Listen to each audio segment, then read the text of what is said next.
के अंदर उम्मीद है कि सुप्रीम कोर्ट जल्द फैसला सुनाएगा और हिदायत जारी होंगी सिंध की हुकूमत को कि कानून को आइन की रूह के मुताबिक किया जाए।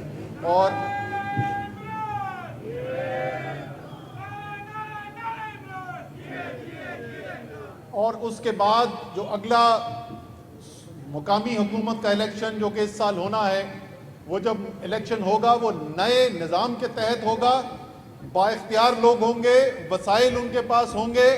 तो जब मैं आइंदा फैसल कॉलोनी आऊं या कराची के किसी इलाके के अंदर जाऊं तो वो मुझसे ये ना पूछें कि वफाक हमारे लिए क्या हो करेगी, हम उनसे पूछें कि आप बताएं आपने अपने इलाके के लिए क्या किया। ठीक है कि नहीं?